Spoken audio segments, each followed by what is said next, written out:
Olá pessoal, muito bom dia a todos vocês. Hoje, aqui na nossa reflexão, iremos falar sobre resistência. Resistência é um assunto que tem eh, um contexto muito grande, né? A coisa ela vai bem além daquilo que a gente imagina.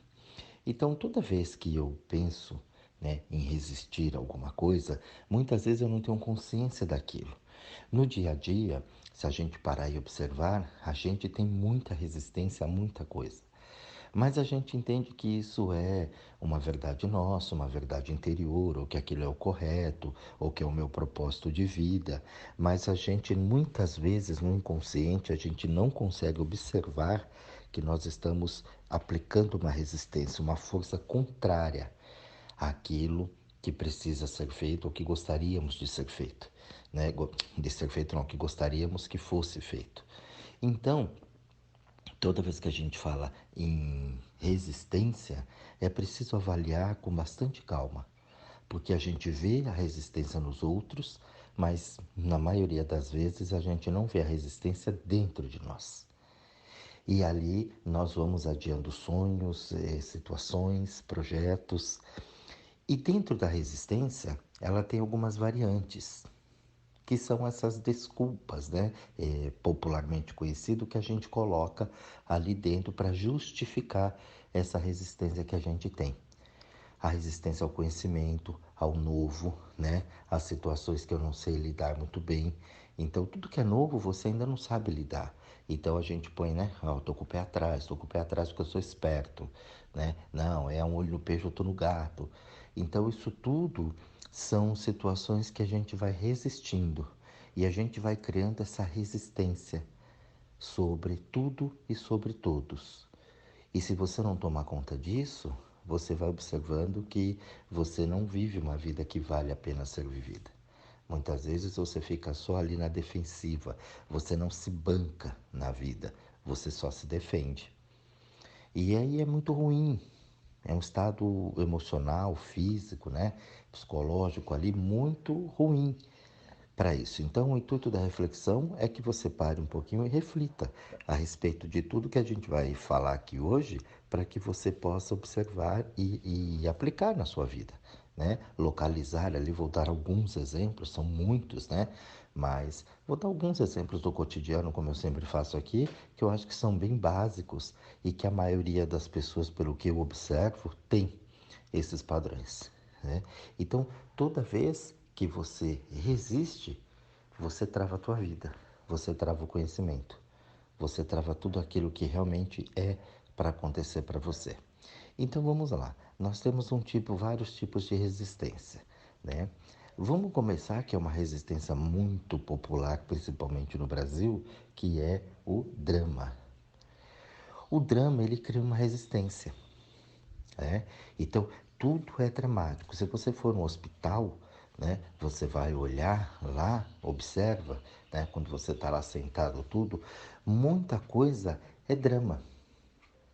Doentes mesmo ali, se você pegar com o médico, falar, conversar com ele e tudo, ele vai te falar, olha, hoje eu atendi 50 pessoas, 40 foram dramas, 10 foi realmente problemas, doenças mesmo. O restante é mais drama. Por quê? Porque a pessoa ela tem uma palpitação, ela corre para o hospital, ela tem uma queda de pressão, ela corre para o hospital, ela tem uma dor de cabeça, ela corre para o hospital, né? Ela tem uma gripe, ela corre para o hospital. Aquilo tudo é drama. Quando na verdade é só eu parar, observar, ver o que está acontecendo ali, né? E eu mesmo resolvo.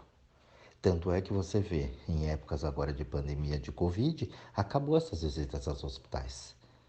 Só está indo para lá mesmo quem precisa. E até quem precisa mesmo, no caso de uma hemodiálise, né, pessoas que precisam de um tratamento contínuo ali, está saindo do hospital. Não está nem indo lá. Por quê? Porque sabe do risco. Então as pessoas dramáticas que criavam essa resistência, acabou. O que, que elas fizeram com isso? Com certeza elas transferiram isso para um outro lado, para um outro lugar, para uma outra situação. Mas o importante é que ela mudou aquele padrão. A pandemia veio e retirou isso dela. Então, as pessoas dramáticas, já falamos muito aqui sobre o drama, ela cria uma resistência muito grande sobre determinadas situações. Porque tudo para ela é difícil, é dificuldade, é dramático, é complicado. Isso é uma forma de resistência. Então, se você é dramático, você tem resistência na tua vida. Protelar, procrastinar, é uma outra maneira de você criar resistência. Não, amanhã eu vou fazer. Não, porque eu vou fazer depois. Não, porque hoje não deu. E muitas vezes você junta o drama com, né, a procrastinação, a enrolação. Você não, puta merda, hoje estava difícil aqui, porque hoje eu me acabei de trabalhar tanta coisa que eu quase não dei conta, então não deu para fazer, vou fazer amanhã. Ó, dá até para misturar os dois, né? O dramático e o protelador. Não, eu conheço tudo, eu sei tudo, eu faço tudo. E na hora de fazer, não, é porque sabe que não deu, porque aconteceu isso, porque teve aquilo, porque teve aquele outro. E sempre vai ter um motivo para eu poder cancelar aquilo, para eu poder adiar aquilo o quanto antes. Então eu jogo aquilo mais para frente e vou protelando aquilo. É uma forma muito comum também de resistência. A agressividade. A agressividade também é uma forma de resistência, né? O ataque é a melhor defesa. Então, quando as pessoas vêm ensinar alguma coisa, eu me fecho, não, porque não é assim, não, porque é aquilo, não, porque não sei o quê, né? Eu conheço, eu já sei, eu estudei, não, porque isso está escrito, já foi provado, já foi não sei o quê. Tá, mas fundamentado em quê? A pessoa, ela se fecha para o novo. Ela não quer ouvir aquilo. Ela dá palpite sempre contrário àquilo. Ela não para observar. Ela não para ver aquilo. As pessoas não escutam mais a gente. Você fala uma coisa, a pessoa vem com um drama maior em cima, com uma história maior. Então ela não quer ouvir, ela não consegue ouvir uma coisa nova porque ela não sabe de que forma ela vai lidar com aquilo. Então é uma outra forma de resistência. Então eu dei 3 exemplos aqui, muito cotidianos para a gente, que está aí no dia a dia o tempo todo e com certeza nós já fizemos pelo menos uma vez, nós utilizamos uma dessas opções para poder protelar, para poder segurar, para criar uma resistência em cima de seja lá o que for referente à vida. Só que se você parar e observar, isso vai sempre trazendo mais problemas, mais desconfiança. O desconfiado é um outro também que gosta muito de resistência. Não, sou desconfiado, sou esperto. Ó, isso está muito fácil, isso é muito difícil, isso não sei o quê. Então ele se julga muito esperto. E no fundo é uma pessoa extremamente resistente a determinadas mudanças na vida. E ali a gente fica dando murro em ponta de faca.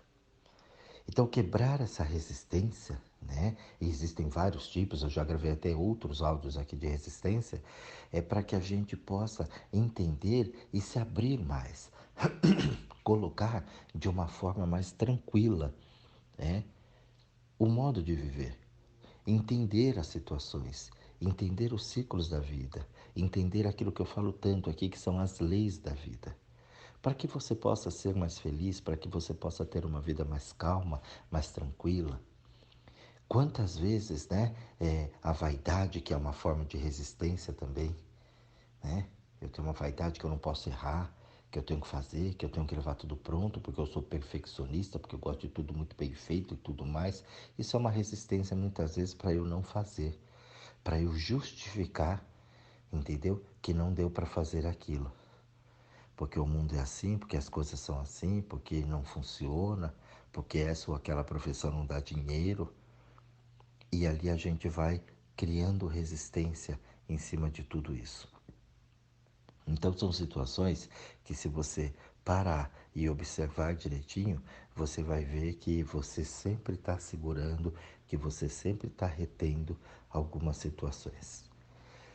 Se você olhar, a gente tem né, por aprendizado mesmo nosso, o que acontece? A gente pega ali e faz assim, eu tenho que ver, eu tenho que entender, eu tenho que conhecer, eu tenho que tocar, e toda vez que eu vou tocar, que eu vou ver aqui, eu tenho isso na minha mão. Então isso existe, isso é real. A resistência você não vê, a resistência você não toca. Nem tudo está visível aos nossos olhos. Então as emoções, você não toca as emoções, você sente elas. Se você pegar um pássaro, ele não precisa de nada, ele só basta abrir as asas e ele já vai estar planando. O ar que você não vê, ele é sólido, assim como o pensamento. O pensamento é sólido, você pensa, tem uma reação, uma emoção pesa, você fala, nossa, tá pesado, doeu as costas, doeu a cabeça. O ar também é sólido. Um pássaro ele não corre risco algum lá em cima. Ele abriu as asas, o ar sustenta ele. É sólido. Então, o movimento que ele faz com a asa dele, com a dinâmica dele, que vai conduzir ele para os lugares onde ele quer. É como um avião. O avião ele pega uma altíssima velocidade, o motor dá um impulso nele e aquele ar que fica por baixo dele é o que sustenta ele. Milhões de toneladas no ar, né, voando ali em cima. Então tem uma dinâmica muito boa. O motor tem uma força muito grande, mas o motor só leva ele para frente, só dá um impulso. A asa, né, os flips, tudo lá é o que vai dar a direção. Abre aqui e vai para lá, fecha aqui e vem para cá. E o motor só empurrando ele para frente, para criar aquela pressão. Então aquele ar sustenta um negócio tão pesado, né, voando aí à torta direita sobre as nossas cabeças, cheio de gente. E a coisa acontece. Então é sólido, o ar é sólido. A gente precisa começar a entender isso porque a gente só quer entender o que a gente vê. E muitas coisas, você não vê o ar, você não vê o vento, você sente o vento. O vento balançou a árvore ali, mas você não vê o vento, você vê a árvore balançando com o vento. Então é muito importante a gente começar a criar este conceito, porque a partir daí você começa também a retirar as resistências que você tem na vida, porque a resistência você não vê. Você simplesmente age como se aquilo fosse uma verdade para você. Então quando eu estou protelando alguma coisa, não, mas é porque não deu tempo hoje, eu estava cheio de coisa, é mentira. Isso é uma grande resistência que você está pondo na tua vida, porque tempo você não teve prioridades para fazer aquilo. Você não teve interesse para fazer aquilo, ou você teve medo, ou vergonha, ou qualquer outra situação que te impediu de realizar aquilo. Até no relacionamento, a pessoa olha uma lá, a outra, né? Se entre olham, ficam e tem vergonha de ir lá. Ah, mas será? E se? Isso é uma baita de uma resistência, de uma insegurança. Ah, mas e se eu tomar um fora? Ué, e daí se você tomar um fora?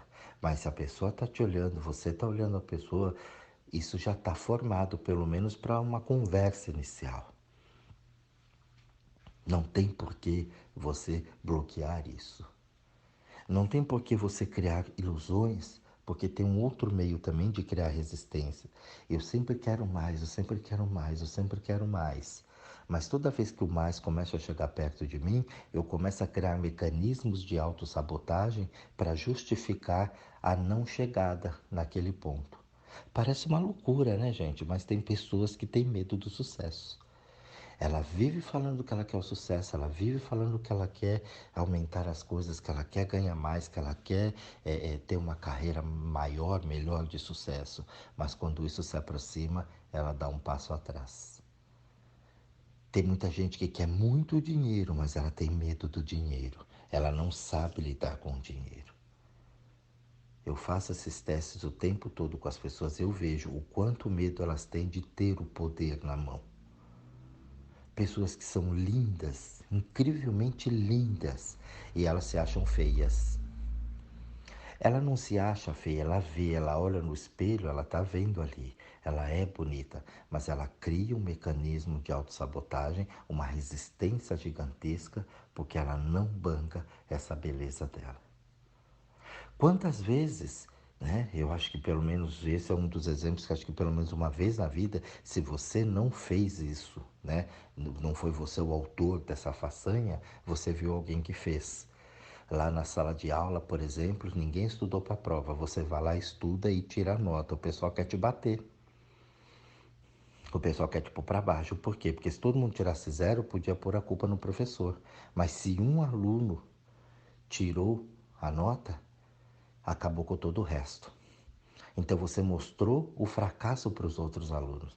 Eles se sentiram fracassados, porque eles sabiam que poderiam ter feito melhor e não o fizeram. Então eles querem te matar, querem te pegar na hora da saída. Eu já vi isso várias vezes. Isso aconteceu comigo quando eu estava no curso técnico, né? E eu estava fazendo eletrônica e era uma sexta-feira e todo mundo resolveu simplesmente sair. A gente, né, estudava próximo de barzinhos, e dentro de um shopping, inclusive, né? Como é que ia ser? Sexta-feira, o professor estava lá. Ninguém foi. Falei, eu vou entrar. O pessoal aquele dia queria me matar, porque o professor naquele dia fez uma prova só comigo. E falou, Jorge, pela tua compreensão, né, por você estar aqui, então eu vou fazer uma prova. Vamos testar o teu conhecimento e vai valer nota.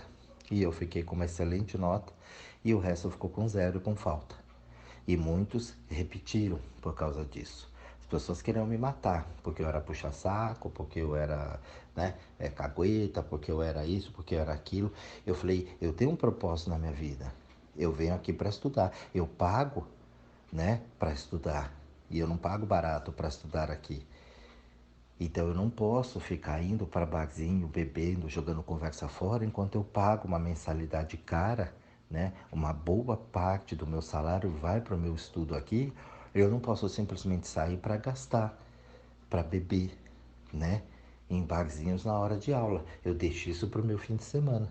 Então quando eu quiser sair com o pessoal, no final de semana eu saio. Eu tenho um sábado, eu tenho um domingo para fazer isso. Não no dia de aula. Eu falei, então vocês não contem comigo. Ah, você é puxa-saco, você, né, é CDF, você é isso, você é aquilo. Então, aqueles rótulos que eles põem na gente, né, para justificar a ausência deles. Mesmo porque eu achava um desrespeito. O professor estava lá, o professor preparou a aula, ele foi até a escola. Ele se preocupou em montar, né, todo um projeto para aquela aula. Aí simplesmente todo mundo combina e não vai. E ele fica sentado lá na sala de aula porque ele precisa estar lá de qualquer jeito. Então ele perde o tempo dele de várias maneiras, de chegar até a escola, de ir até a sala de aula, de montar, preparar uma aula ali para ninguém assistir. Eu acho isso de uma deselegância incrível, de uma falta de respeito ímpar com a pessoa. E comigo mesmo, que estou pagando para poder estudar e simplesmente não vou. Então, a partir daquele dia, as pessoas ficaram com raiva, né, de mim. Justamente porque só eu entrei na sala de aula. E o restante foi beber, foi sair. Então, quando você tem um propósito definido, você não tem a resistência. E eu me formei, eu fiz os meus estudos, aprendi tudo que eu tinha que aprender ali e nunca deixei que aquilo interferisse dentro do meu propósito, que era justamente falar, eu preciso pagar isso aqui logo, terminar isso aqui logo, porque o dinheiro desse estudo aqui eu preciso investir em outro lugar. E assim é a vida. Elas são feitas de escolhas. E aí você escolhe se você vai resistir ou não. Essas pessoas depois reclamaram porque não entendiam a matéria, porque não conseguiam fazer. Eles reclamaram porque que eles estavam repetindo, né? Porque que estavam carregando outras matérias, justamente por quê? Porque eles não tinham uma prioridade, eles criavam resistência em cima daquilo. Eles não tinham muito um propósito definido, estudar aqui ou pegar a mulherada lá no barzinho. Então isso era muito uma dualidade muito grande. Então eu não preciso parar os meus estudos, eu não preciso parar aquilo que eu estou fazendo em prol de um namoro. Eu poderia muito bem fazer isso aos finais de semana. Simples assim. Então no trabalho sempre era a mesma coisa. Então as pessoas reclamavam, pô, mas você pega muito no pé. Não é pegando no pé, eu estou fazendo o correto. Eu estou pondo a casa em ordem. Eu estou alinhando isso. Então as pessoas tinham uma resistência quando tinha controles. Eu trabalhei algum tempo em estoques nas empresas e aí era uma bagunça, almoxarifada, aquelas coisas, e eu controlava aquilo e as pessoas ficavam muito bravas porque era assim, né? terra de ninguém, pegava, cada um pegando, fazendo e faltava peça, tinha prejuízo, tinha peças que eram produzidas sem a necessidade, tinha peças que realmente precisavam, não eram produzidas no tempo correto. Então tinha um atraso geral em tudo, mas no final entregava tudo. Ah, a gente entregou, o projeto foi feito, o cliente ficou satisfeito, tá, mas e o prejuízo? Como era um volume muito grande, as pessoas não conseguiam computar esse prejuízo. Quando eu coloquei aquilo no papel, eu falei, vocês têm um prejuízo, no final vocês trabalham muito mais, com muito mais tensão, né? E você não tem um controle, você tem perdas. Ó, isso aqui sobrou 100, esse aqui faltou 20. Isso tudo é prejuízo. Então vamos organizar, vamos trabalhar isso aqui correto. A resistência que eu tinha disso, inclusive de chefes superiores, era incrível. Porque o pessoal da produção queria produzir, então ele tinha que entrar no estoque e pegar a peça. Ah, não importa se ele fez 20 a mais ou se faltou 20. O importante é que eu entreguei. Então a resistência por parte desse povo era muito grande. Pessoas que queriam me dispensar, né? Ó, manda embora, não serve, é muito cri-cri. E não é.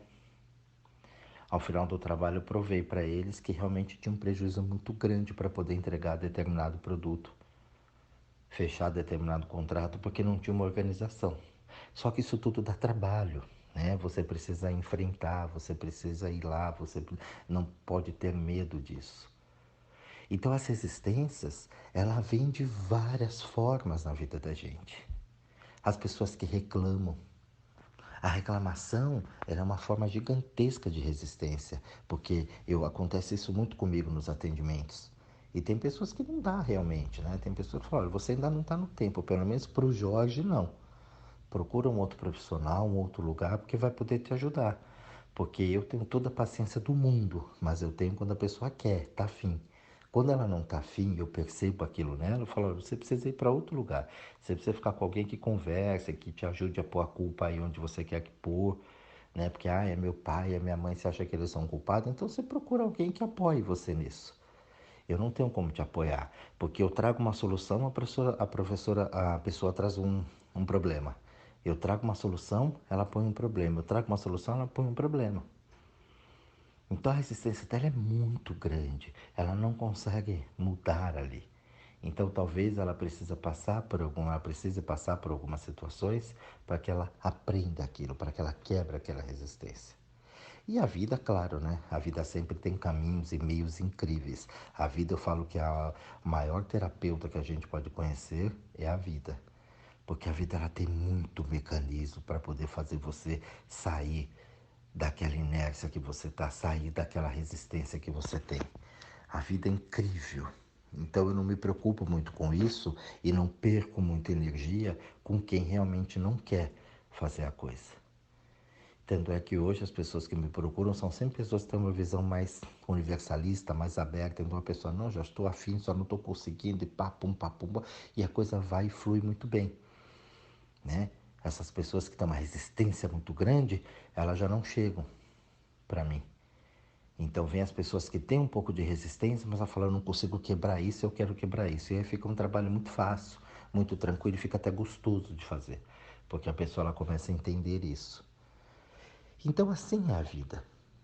Se você começar a entender um pouco e quebrar um pouco dessas resistências que você tem, eu não consigo, porque isso é assim, porque essa doença me consome, porque isso aqui pegou, porque isso ali. Se você olhar à tua volta, você vai ver milhões de situações que são muito parecidas ou iguais às suas e que pessoas tiveram situações diferentes. Eu não tive oportunidade na vida, por isso que eu sou assim. E aí você vê pessoas que saíram do nada, né? E subiram na vida e cresceram. Pessoas que não tiveram o estudo que gostariam de ter, mas que se formaram em grandes universidades do mundo. Então, você faz o teu momento, você faz a tua hora. É você que coloca um propósito. A pessoa ela tá ruim, ela engorda, tá lá, que nem um porco, né, no engordadouro. Quando aí você fala e ela come, ela não cuida. Quando ela bate um sinalzinho lá de alerta que acende a luz no painel, pum, pum, pum, pá, é rápido, ela já elimina tudo aquilo. Por quê? Porque ela quebrou a resistência. Tem gente que não gosta de um conselho, tem gente que não gosta que você fale de alguma situação, tem gente que não gosta de uma ajuda. Poxa, eu estou te ajudando, cuida melhor de você, você está engordando, melhora mais. Aí ela come mais ainda para justificar aquilo. Criança faz muito isso. Você vai falar e a criança ela não faz, então você tem que deixar ela se virar.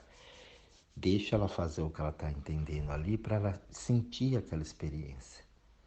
Nós temos a mania de querer ser responsável pelo outro. E aí o outro vai criando resistência a nós. Se você cuidar bem e você fizer o teu papel correto, as pessoas não terão resistência com você. E você imagina eu, né, na condição de terapeuta, fazendo o que eu faço. Tem muita gente que tem medo de mim. E eu já expliquei isso para a pessoa. Já vi você falando, você trabalha, eu tenho medo de você. Eu falo, não, você não tem medo de mim, você tem medo de você. Você sabe que eu vou pôr você frente a frente com você, então você tem medo de você. Você não tem medo de nada. Eu não faço nada com você. Você falou umas coisas lá, eu fiquei com medo que você falou, a pessoa não quer que fale pra mim. Mas eu não vou sair por aí. Mas você imaginou se eu saísse por aí querendo, né, dar o pitaco na vida de todo mundo? Não. Então eu só vou falar com as pessoas que querem ouvir o que precisa ser falado. E também não falo para as pessoas o que elas só querem ouvir. Por isso que tem o sucesso no trabalho. Então, não tem resistência. Mas você falou assim com a pessoa, você falou ali daquele jeito, aí você foi grosso. Eu não fui grosso, eu fui direto com a pessoa. Grosseria é outra coisa. Mas você falou assim, você falou assim. Não, é você que está pondo o drama. E esse drama seu é uma forma de resistência. Você já está justificando que eu fui grosso porque você não quer, de repente, passar comigo. Você está com medo que eu fale alguma coisa a teu respeito. E assim, às vezes você era a parte interessada na resistência do outro. Porque às vezes a resistência do outro me favorece também, né? Então eu não quero que o outro mude. Então, gente, tem inúmeras situações, inúmeras, tá? Eu dei alguns exemplos aqui do cotidiano para você analisar um pouquinho. Com certeza, um desses exemplos você já viu na vida. Você já passou, ou na tua vida, ou na vida das pessoas que te cercam, que estão à tua volta. Então, observem bastante isso. Será que você não tem uma resistência? Agora, em plena pandemia, né? Quantas coisas a gente vê aí, quantas pessoas com resistência a isso ainda. Pessoas que ainda eu escuto falar, imagina, será que esse vírus existe mesmo?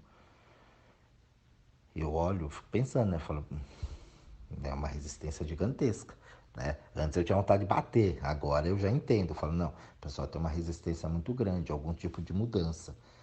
Então, deixa ver o que ela vai fazer. Eu não posso fazer nada nesse momento. Ela está ali. Mas tem todos os dados, é o mundo inteiro, a coisa acontecendo, gente morrendo de rodo, né? Aí, e as pessoas, será que existe mesmo? Mas será que é tudo isso? Será que tem que ser assim? É uma resistência muito grande. Será que eu vou tomar uma vacina? Será que não é? Será que faz mal? Será que não há? Tudo isso é resistência. Tudo isso é resistência. Quando a pessoa nega uma situação, ela tem resistência em cima daquilo. Ela nem sabe o que é, ela não analisa, ela não para, mas ela resiste àquilo. Então esse áudio é para você parar um pouquinho no seu feriado e observar como é que anda as tuas resistências. Aonde é que você tem essas resistências? A partir do momento que você identificou isso, começa a transformar. Faz aquilo que eu falo, o que, que vem atrás do atrás do atrás. Né? E ali você vai descobrindo exatamente quais são os pontos em que você tem resistência e que a resistência está travando a tua vida. Um grande beijo a todos vocês, um grande abraço, um bom estudo a todos e até o próximo áudio.